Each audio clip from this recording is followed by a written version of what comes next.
The moment fear defines you. What if I told you that the life you dream of is waiting just on the other side of your fears? But here's the catch: most people never cross that line. They let fear win. They settle for less and they call it safety. Not you.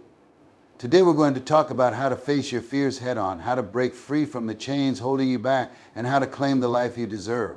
This isn't just a pep talk, this is your wake-up call.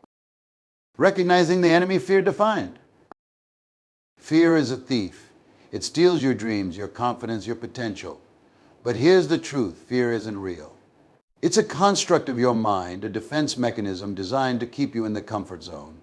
You see, your brain is wired to avoid pain, not to seek growth. But growth only happens when you're willing to step into discomfort. Think about it.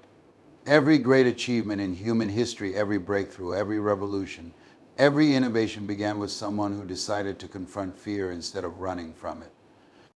Take Les Brown's story. He was labeled educable mentally retarded in grade school.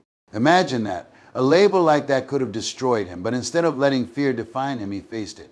He stood up, defied the odds, and became one of the most inspiring voices in the world. Cliffhanger, but how do you do that? How do you stand up to a fear so big it feels like it's crushing you?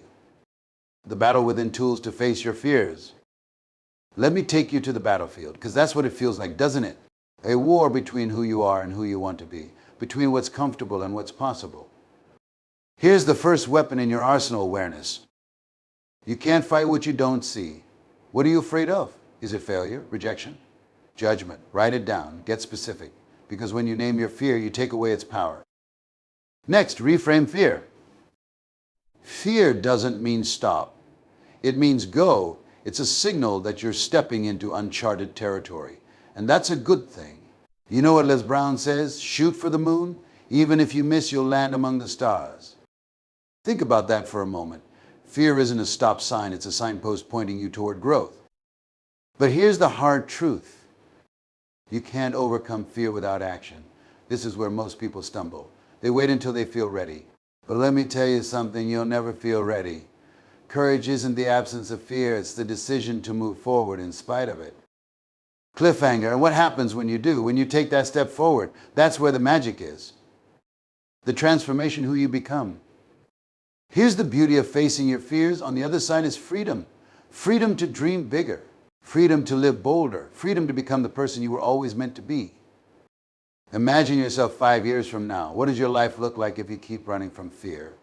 Are you still stuck in the same patterns, the same routines, the same regrets? Now flip the script.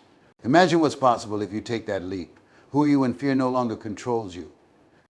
Les Brown puts it best: you don't have to be great to get started, but you have to get started to be great. Every small step you take weakens fear's grip. Every time you say yes to your dreams, you're saying no to the excuses that have held you back. You're called to action. So what's it going to be? Will you let fear dictate your life, or will you rise above it? This is your moment, your chance to take back control. Remember, the graveyard is the richest place on earth because it's where all the unfulfilled dreams and untapped potential lie. Don't let your dreams die with you. You have everything you need inside of you: the courage, the resilience, the strength. It's all there. But it's up to you to use it. Face your fears and watch your life transform in ways you can't even imagine. And when that little voice of doubt creeps in, remember this: fear is temporary. Regret is forever. Now go out there and make it happen.